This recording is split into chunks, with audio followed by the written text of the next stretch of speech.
And welcome to the Kim and Doug Show. We are happy to be here and we're happy to have you tuning in. I am Kim and this is my co host, Douglas. Yes, and this would be our fourth show, and we want to appreciate everybody that has been tuning in since we've been on the air. This is live, my TCN TV, and we want to just appreciate the broadcast, the team here, and all you guys who have been supporting us since we've been on this show. So we appreciate you, and if you are not clear on how to view these shows, we are on YouTube, My TCN TV, and they also have a Facebook page, My TCN TV, where you could view all our shows and all the other host shows. So please look out for that. So we're going to start off with gratitude, as we normally do. Cool. I'm going to ask my co-host what he Before is. Okay. before we get into that, Kim, Yes, how Doug. you doing today? I'm doing fine. I'm doing well. That's good. I feel well. I feel like I'm in my right mind today. I'm feeling energized. I'm doing good. That's good. Yes. Thank you for asking. It's just a check-in, you know? Yes, It's a okay. check-in, I yeah. feel absolutely fabulous today. Yeah. She feels fabulous, and we are hoping that you all feel fabulous as well as she does too. Thank you. Yes. So I'm going to just let everybody know what I'm grateful for since I'm so fabulous today. I'm grateful for the fact that the snow has not come hard here in Brampton in the GTA, because I was kind of scared that we were going to get like 10 centimeters, even though they said it was going to be a little bit of snow. Yeah. You never know what to expect here in Toronto. So, and then snow came last night and there's nothing this morning. So we were all worried about nothing, really. Are you ready with winter tires and all that stuff? I am not ready for that. Yeah. I got to go get winter tires. Yeah. So how are you feeling today? I am excellent because I have air in my lungs. Amen. I can breathe.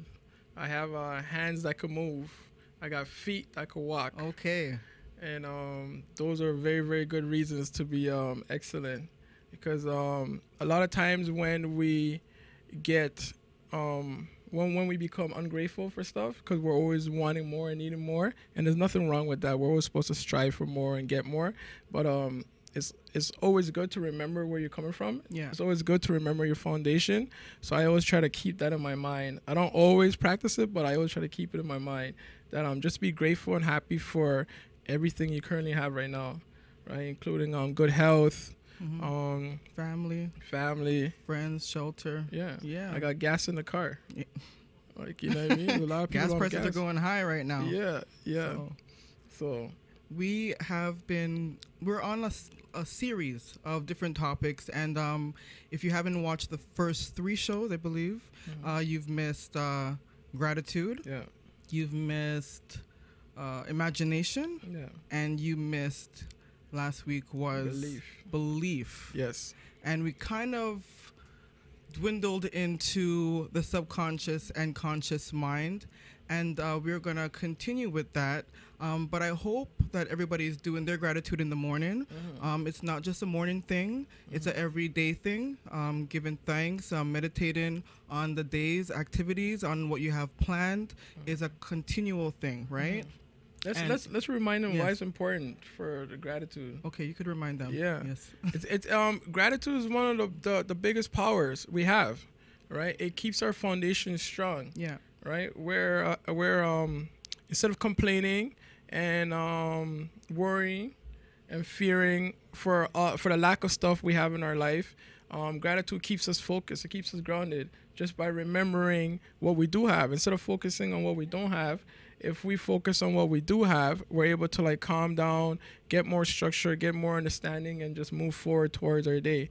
And when you start being grateful for stuff, you actually start getting more, right? The things you're grateful for will always multiply themselves, right? That's why you always see people that like plants and stuff. They always talk to their plants and praise and stuff because they're wanting the plant to grow, right? If you are training a pet like a dog or something like that, the more praise you give the dog or the pet, the more they respond, the more positively they respond. You know, if you would say, good dog, then the dog knows that, okay, like, you know. So the more you praise the things that you do have, the more better things comes in your life, right? And in respects to our gratitude exercise, we're praising the things that we do have in our lives currently, and we're also praising the things that we're looking to get in our lives, right? So it's two parts to it, right? So once again, that just keeps you in a humble spirit, keeps you focused, keeps you grounded, and that's why we start off our show with it: gratitude, being grateful for the things that are in our lives. So in saying that, what are you guys grateful for today? All right, what are you guys grateful for today? Name at least three things you're really, really grateful for today. Think about it. Don't just let it go over. Like, think about it, right? And it's very easy to say, oh, my mom, my kids, my teacher, but why? Why are you grateful for them?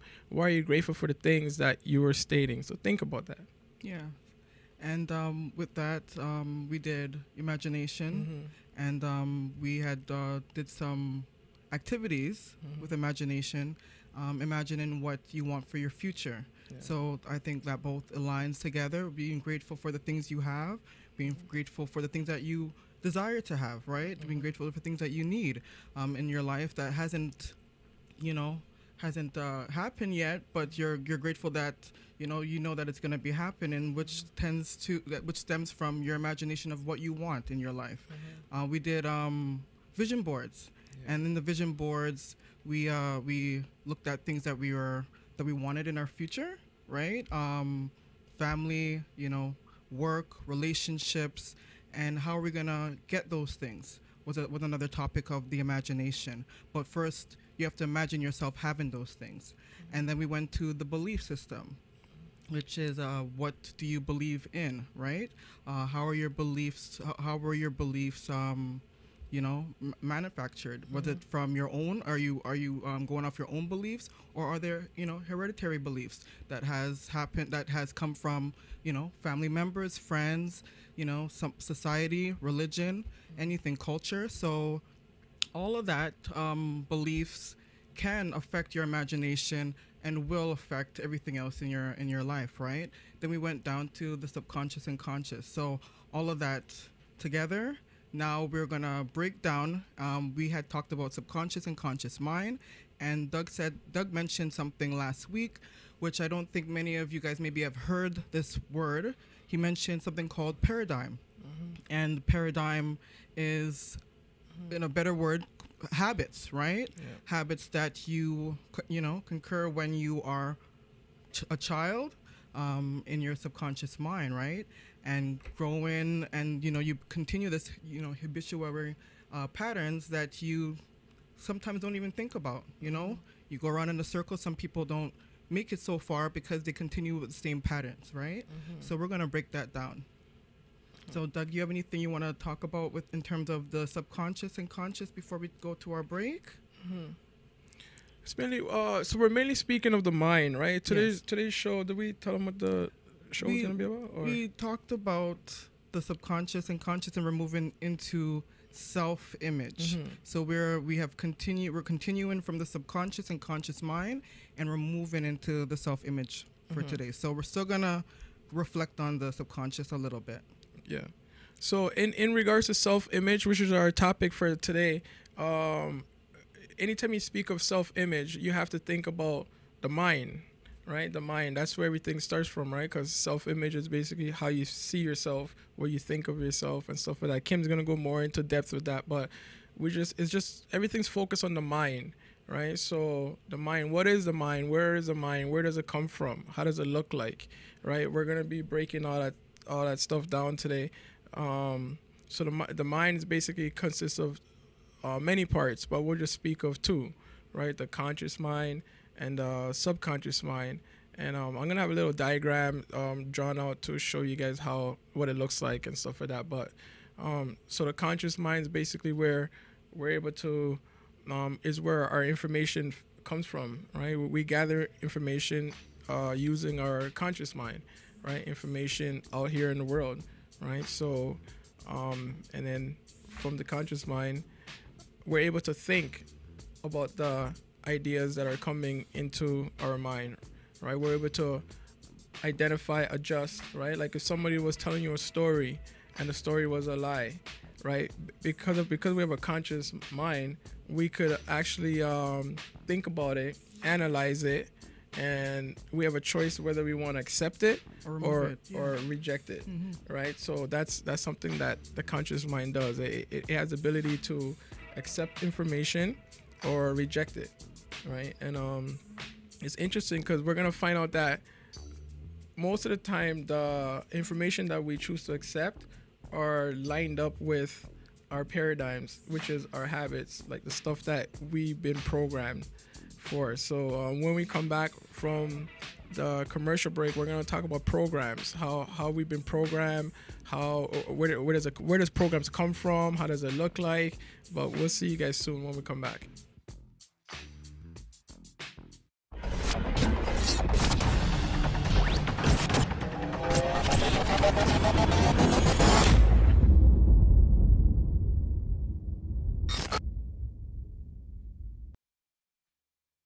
When you know your purpose, you know your function, because the function dictates the purpose.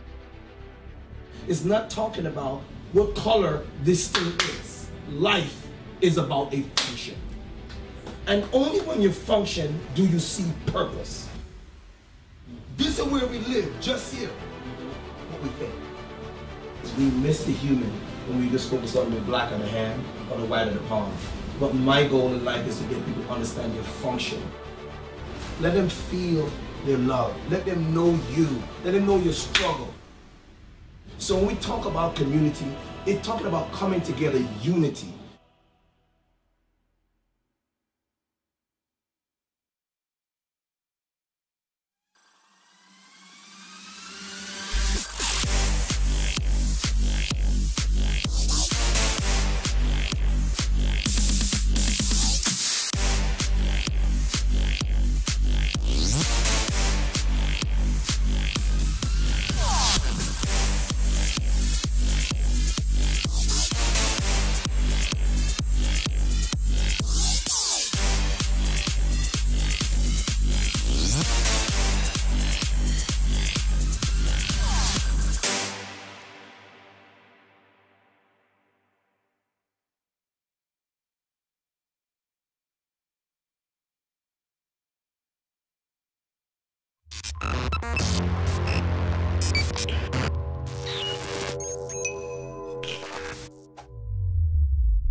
And we are back, and welcome to the Kim and Doug Show. If you just missed the first half, we were just introducing our today's topic, and it is the subconscious and conscious mind / self-image, right?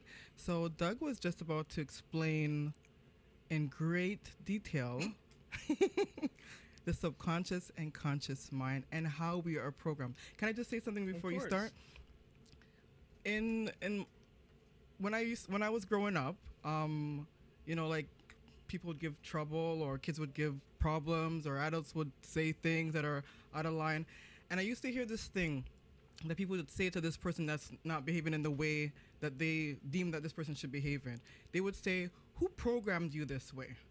And I used to sit back and think, did someone, like as a child, did someone program this person?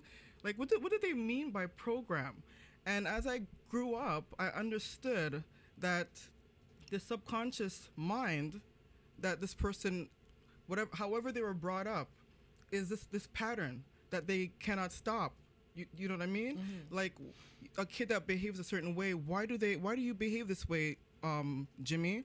I don't know. Mm-hmm. You know, it's something that is a habit that he doesn't even know where he got this from. And sometimes it goes on till they're old and they don't even realize that they're doing something wrong, or even reverse. People would be like, wow, how come this person is so successful? How do you do this? It's something that has been lodged in their subconscious mind, that no matter if they are a millionaire today, go broke tomorrow, they will always be able to recover that money, that fortune that they had, that the materials that they had once before. Yeah. So let's go in deep and explain how this program that you were just referring to, how does this begin? How does this start? So we're speaking about the mind, and the mind has to do with programs, right? We all have mental programs within ourselves that some of us are aware of, some of us are not aware of, right? But we're all programmed a certain way, right? So, for example, when we are brought into this world from the womb, straight from the womb, we're already programmed, right? Through our genetics, through our genes. That's why we look like our relatives. We eat the food that we eat, right? And we do the things that we do. If you come from a certain culture, you would dress a certain way. Those are all programs, mental programs, right? And there's nothing wrong with them. We're all programmed. That's just how it is, right? We come with a blank slate and we just get programmed. So, a cool thing about it is that, say if you're like Chinese and you get brought up in a Caribbean country, you would start taking on that culture, right? You'll start speaking, with the slang, and you'll start eating the food, and it's real cool. Even a lot of cartoons have it where the mother duck will go, adopt, I don't know, a rabbit or something like that, and then a rabbit will think it's a duck. You know what I mean? So programs, but in talking about the mind, I would just like to keep things simple, right? I'll just draw this little diagram to just help everybody understand. We think in pictures, right? Our mind operates in images, right? So when I could ask you guys to picture your cell phone, right? Automatically, you don't see the word cell phone. You start picturing your cell phone. How does it look like, right? Is it a Samsung? Is it an iPhone? Is it a LG? How does it look like? Does it have a case on it? What color is the case, right? Where are the buttons? Does it have a crack on it, right? Right there, your mind is going into the mental image state where it's picturing everything that I'm saying, right? So we think in pictures. There's a doctor by the name of Thurman Fleet, and what he realized was that where there's no picture, there's always confusion, right? So we always need pictures to have less confusion, right? So he realized that when we talked about the mind, there was no picture of the mind, right? If I say picture your arm, there's a picture of the arm. If I say picture your leg, there's a picture of the leg. But picture your mind. How does the mind look like? Most people would start picturing their brain, and they'll think their brain is their mind, but the brain is not your mind. Your brain's your brain, right? Your mind is actually movement. It's a thought process. It's actually spirit.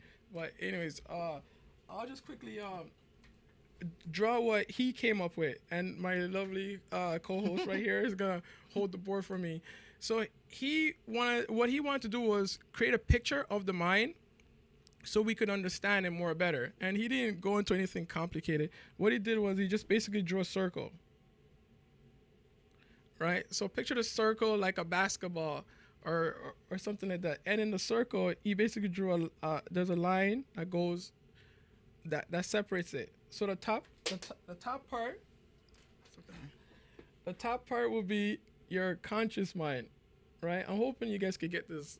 And the bottom part will be your subconscious mind, right? I think they could get it, yeah.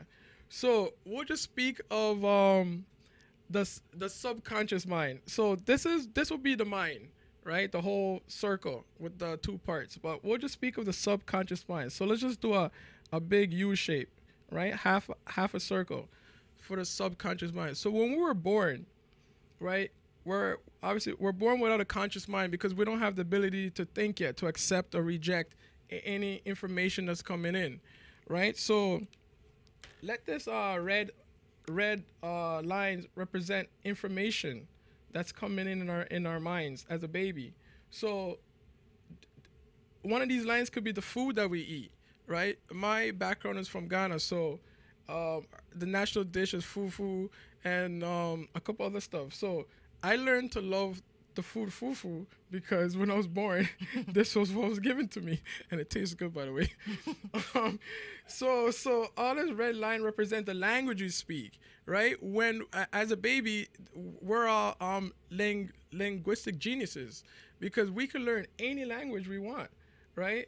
It's whatever is being given to us is what we're going to adapt, right? So let's speak of this. So this is your subconscious mind. This is what we are referring to when we talk about programs. All these red lines represent programs that are going in our minds as a young kid. And the interesting thing is, by the time we are able to get a full circle of the conscious mind, all these red lines have already entered. They're already here. So we are filled with all these prejudices, stereotypes, all types of stuff. So, Kim, let's speak of the subconscious mind right here, right? Who programmed you? And there's a question for you guys.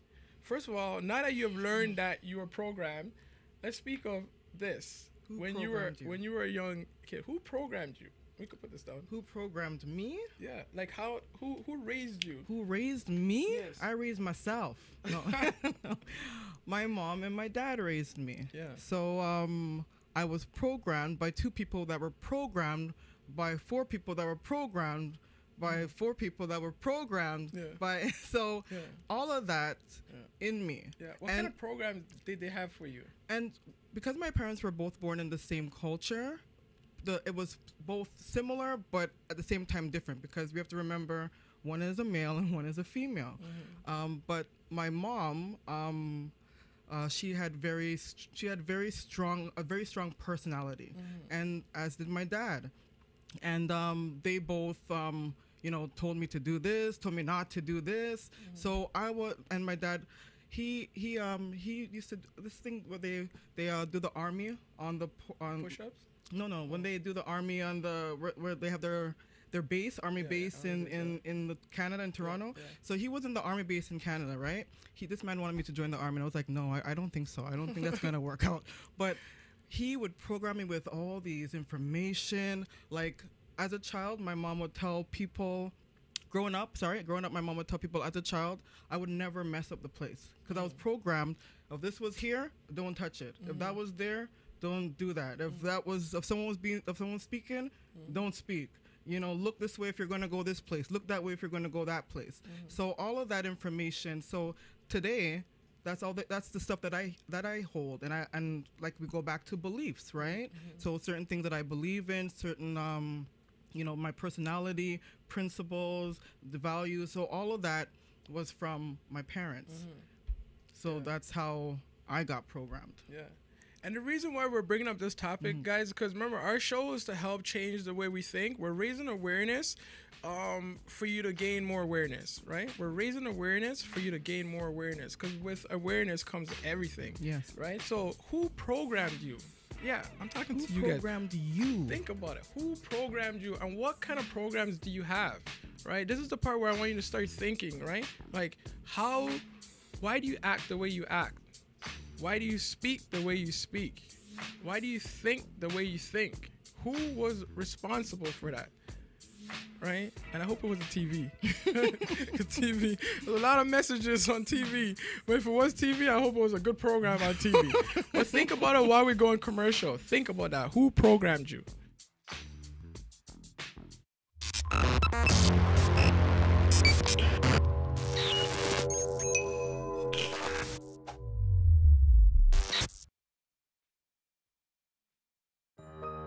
Are you retiring smart? Make your home's equity work for you. With your home's equity and our 30 years of experience, the Retire Smart Properties team can help you achieve the quality of life you've always wanted. Our services are 360 degrees. We'll give you advice, take care of staging and selling, and help you find the perfect home and community to transition to. It's time to enjoy the retirement lifestyle you deserve. Visit our website today to learn how you can use your home to retire comfortably. The Retire Smart Properties team, powered by RE/MAX West.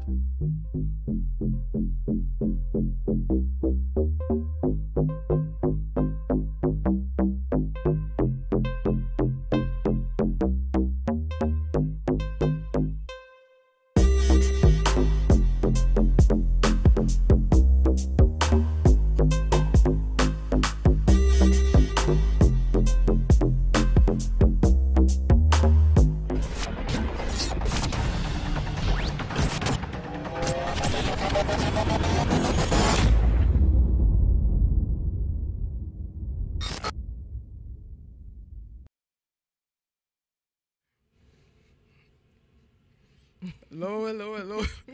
You know what's funny about the show? People always ask me, why am I always smiling? Like, I can't help it. There's a camera looking at me. Pretty cool. Anyways, I'm very, very happy to be doing the show, and I'm very happy to be doing it with my sister Kim. Everything is cool, and I'm hoping that you guys are getting a lot out of the show. Our main goal is to just raise awareness. If we could raise awareness for just one person to be able to start looking at the way they think and adjusting themselves and becoming better, hey, listen, we have done our job. Okay, we've done our job. So before we went into the commercial break, we're talking about programs, and we were asking you guys to start thinking about where you got your mental programs from, right? Who was responsible for it, and why, right? So who programmed? Yeah. So you asked me who programmed me. I want to know where are you coming from? Who programmed you? Why are you the way you are?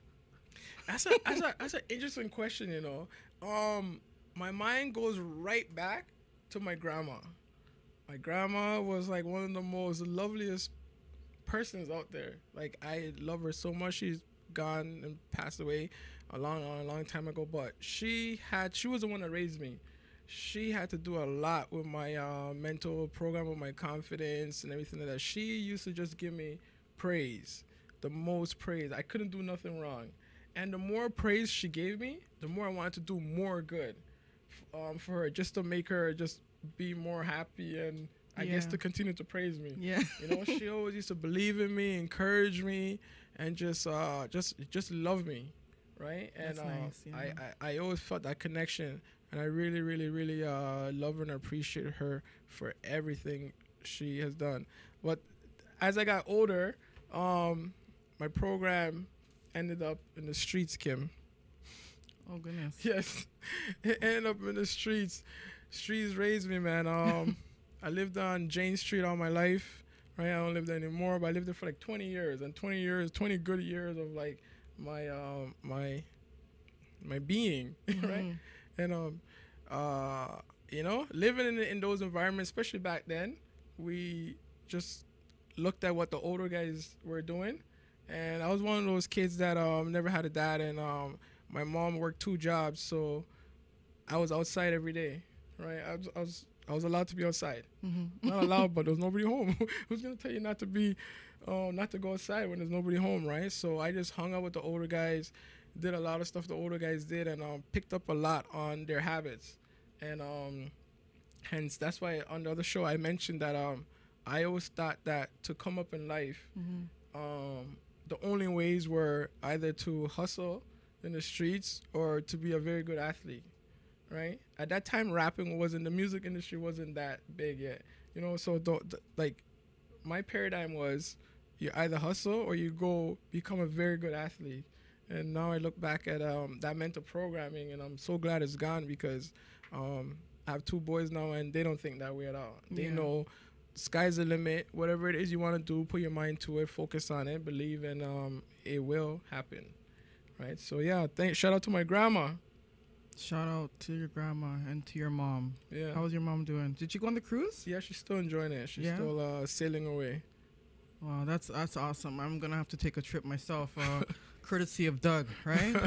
So you just mentioned something very interesting, right? You mentioned that, you know, you grew up on the streets and everything for 20 years. You're Jane and Finch, and your kids now Jane Street. Sorry, did I say Jane Street? No, you said Jane and Finch, but Jane Street. Okay, sorry.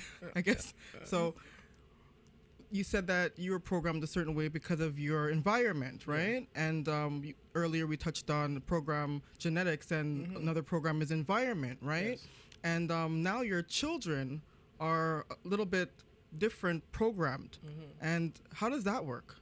How does that come into play? Once you are programmed, now you have to reprogram your child, right? There's a lot of things that people don't like doing. I'm not going to mention certain things that I don't like doing because I don't want to put myself out like that, but I would encourage my kids to do certain things. Okay, this is not an example of me, but I like to have my kids involved in a lot of extracurricular activities. That's right? Very good. And a lot of parents love that because that programs them to be organized, to have responsibility, to, do a lot of things, be more social, be more aware of different things in the world. And when you're younger, when you're like our generation or even back, sometimes you're not even allowed out. For me, I wasn't even allowed outside. When the lights were off outside, I was inside maybe 3 hours before the lights came off. So I wasn't allowed to do nothing. Straight really. from school, you were Straight inside. from school, that's it. The I'm in my opposite bed of me. at 7:30, right? But as an adult, I realized that you have to kind of do things different. You got to change that program, because then kids will it will be like a pattern, right? And thankful for me, like my parents, they both were people that were changing, always doing something. So even though they wanted to keep me confined in the house because their protection or whatever reason, I did see a lot of things growing up where I seen, okay, change is good, right? Doing things different is good, even from where you're coming from if you weren't used to that type of change. So kids nowadays are doing different things like joining clubs, doing this, doing that, and they're being reprogrammed to a higher level. To like a higher self-image, right? And we're gonna get into that too. Self-image in like, how do you see yourself? How do you see the world around you, right? And that's all into the subconscious mind, right? Where you were talking about the paradigm, what your habits are, and that's also into you're gonna bring out the board again? Yes, okay. Yeah. So, in regards to the mind, that's what we're talking about, right? We're talking about this part of the mind, the subconscious mind, that's wide open. So like Kim was saying, as an infant, it's wide open. So any information that's around you just goes right in. And then over time, it just becomes you. That's all you know. So if you had a lot of swearing going on in the house, guess what's going to be locked up in your brain? Swearing.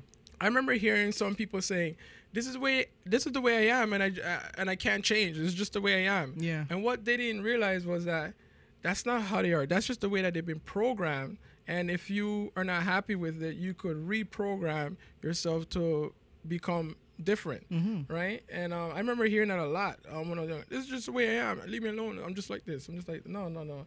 So, anyways, if there's a lot of love, positivity, inspiration, encouragement happening when you're younger, guess what's gonna happen? You're gonna have a child with his head up, a child that's more confident, a child that's gonna be more sociable. So all these things are important, right? When younger kids are around, how to program them. And they say from when you're born to about like 3 or 4 years old, I think is where like it caps out. You can always learn more things and develop more things and pick up new habits, but at that age, they already started forming those habits, right? And so the interesting thing about the subconscious mind, which I want everybody to know, is that whatever information goes to the mind, whatever information goes in your mind from a young age.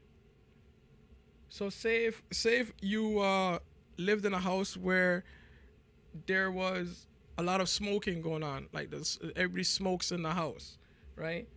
Guess what? When you're gonna go out and hang around with friends that smoke, because that's what's your habit. That's what's natural to you, right? Whereas if a young person grew up in a house where smoking was considered a very bad thing, guess what they're gonna do? They're most likely gonna hang around with people that don't smoke. Avoid it all of, yeah. Right? So our mental programs is important. It's very important to watch the things that are being filtered into our minds, and not just young people, even adults today. Our minds are always being filtered, right? That's why the news is always focus on just spreading the messages that they spread. We got to be consciously aware of all the information that's going on in our minds. When they make commercials, they actually have songs that are designed to like hypnotize us and get us more in tune with it, right? Why is there a beautiful young lady wearing almost nothing in a burger commercial? No, they're selling burgers, but there's a, you know what I mean, about even cars, right? There's a beautiful young lady almost wearing nothing selling cars. Why? Because it's all these things, images and sounds, they're designed to hit at our programming, right?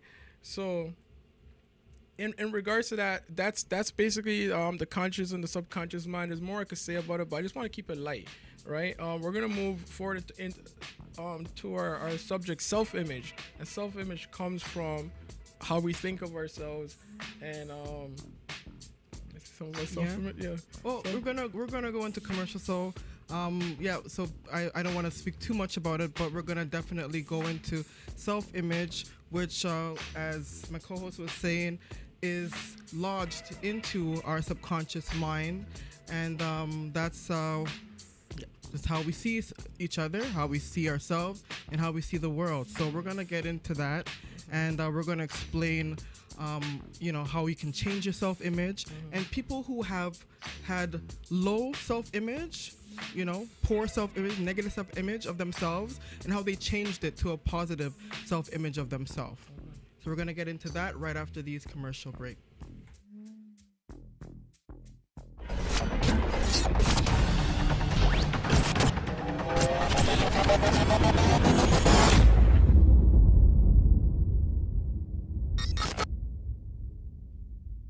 When you know your purpose, you know your function, because the function dictates the purpose. It's not talking about what color this thing is. Life is about a function. And only when you function do you see purpose. This is where we live, just here. What we think. We miss the human when we just focus on the black of the hand or the white of the palm. But my goal in life is to get people to understand your function. Let them feel their love. Let them know you. Let them know your struggle. So when we talk about community, it's talking about coming together, unity.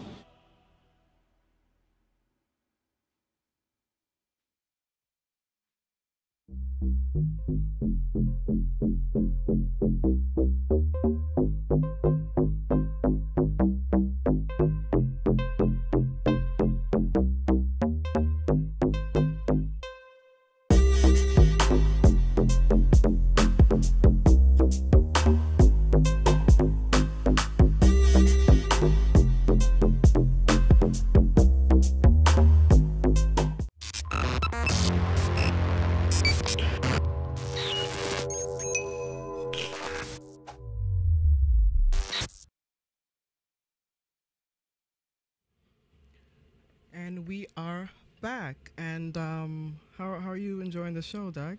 I'm enjoying it very, very, very well. Yes? Yeah. That is great. That is great. I was just thinking about my program, my mentor programs earlier on in the commercial break.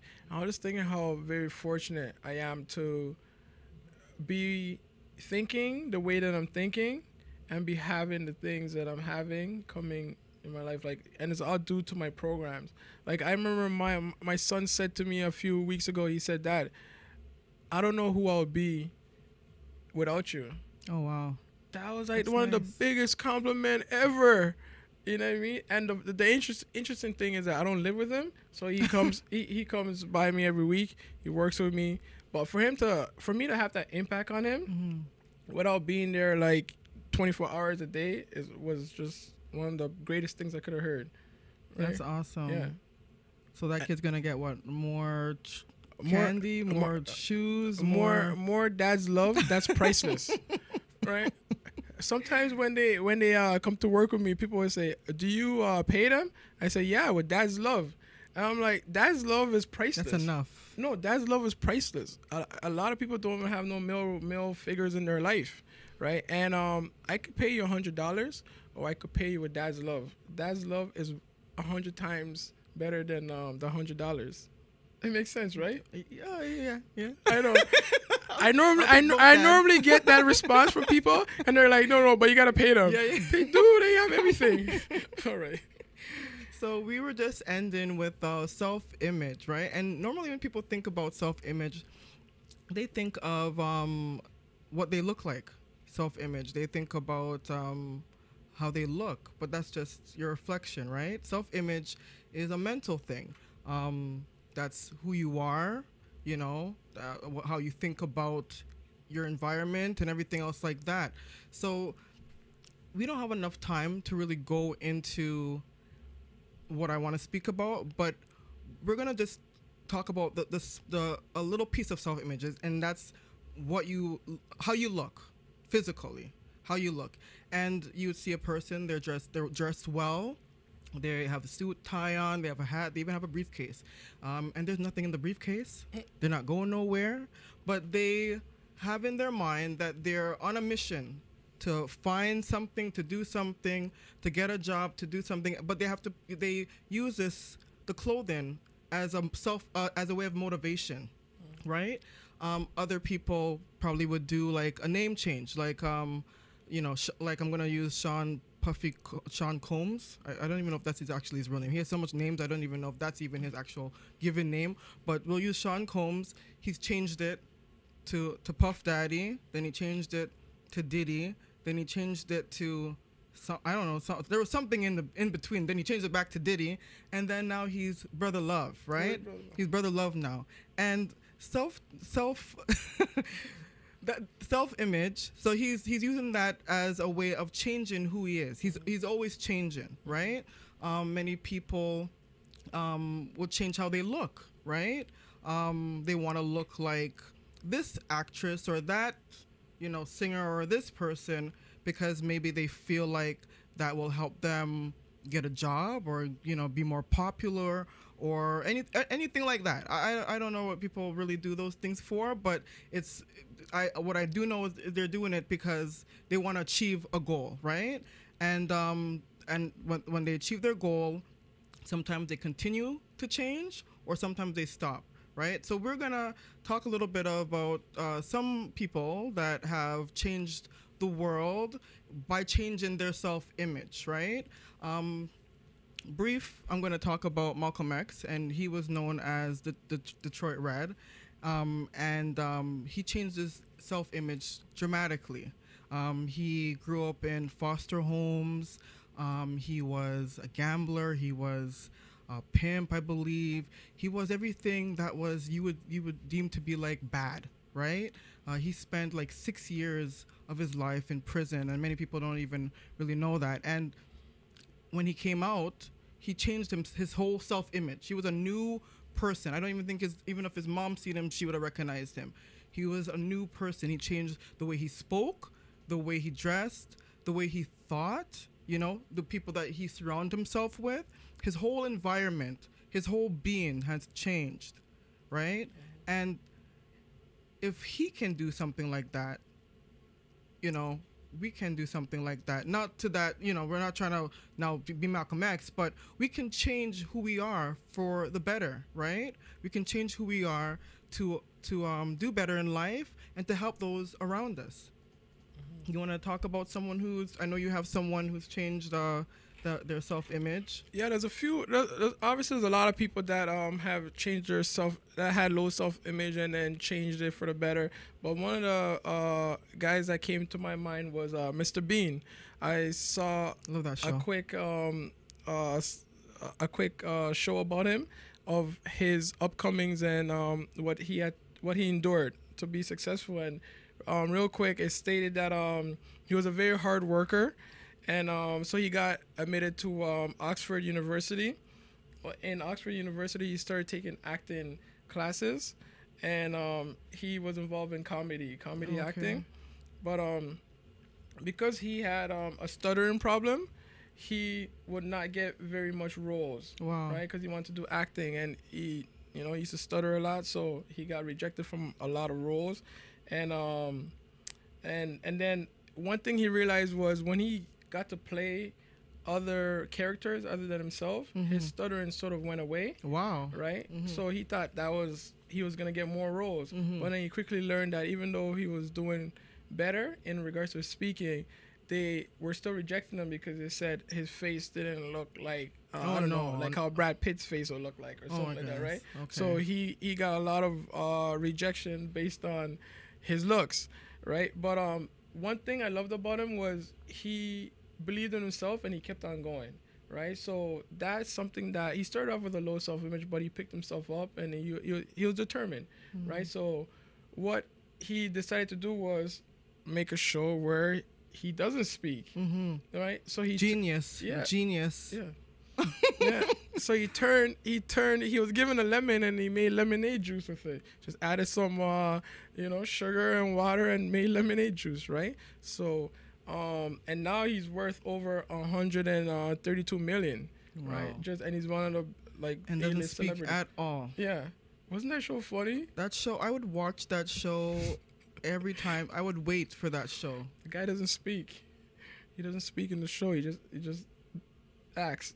He's worth 132 million, right? But I wanted to use him as a example because, right, they dissed him because they said he didn't look the way that they wanted him to look, right? Like, you know, he wasn't handsome enough or whatever they said, and they rejected him because he stuttered, right? And it's funny, they could have given him a role that had a stuttering role. You know what I mean? They could have. But, you know what I mean? But They probably regret that now. yeah, but regardless, and that goes to show you some of the hurdles that we endure in life are actually meant to make us stronger. Actually Amen to meant that. to help us grow, right? Because what he did was take that situation and curve it and turn around to enable him to have his own show. And now everybody knows him as one of the most funniest people, right? Yeah. Yeah. That is awesome. And I didn't even know that about him. He must have maybe grown out of the stuttering, because when I heard him speak the first time, I was like, whoa, this guy sounds really intelligent. Though, how come he never spoke in any of his shows? This guy should be speaking but I never knew that. And I guess throughout the years he, you know, became more confident, and those things, people grow out of those things. So that's awesome. So next week we are going to continue with self-image, but we want to just let everybody know to continue their gratitude, continue their vision boards. We had showed some examples, I believe, or explained some examples how to create the vision board. If you don't know how to create it, you write down your goals and your belief system. We just touched Doug and I just touched on the subconscious and conscious mind. Where does your belief system come from? You know, where are, like, you know, where are you going in life? You know, how are you moving? Are you moving in the direction that you want to move in, or are you moving in the direction that somebody else wants you to move in, just based off the information that they're giving you, right? So I want to give the listeners and the watchers an exercise to do before the show's done, because we talked a little bit about self-image and what it is and what it looks like. Now I want to give a little bit of exercise as to how to change your self-image, right? There's many ways to do it, but one of the main ways is to constantly remain focused on what it is you want. You know what it is you don't want, right? That's like what you have right now. So if you're a person that's trying to work on the things that you have, they say look at successful people that have the traits that you want, all the qualities that you want, and take the good from each person and bring it into your own, right? So if you know a person that's like a good speaker and you want to be a good speaker, you're gonna take that trait and practice it and make it your own. If you know somebody that like treats people well and has a good heart, you're gonna take that trait and make it your own, right? So it's like you're pulling in all the pieces that you like from people, and you're gonna incorporate that into yourself, and just remaining to be focused on it is how you change your self-image. Everybody, we love you guys. We ran out of time, but we're gonna see you guys for sure next week. And you want to say something before we go? Okay, see you next week, everyone.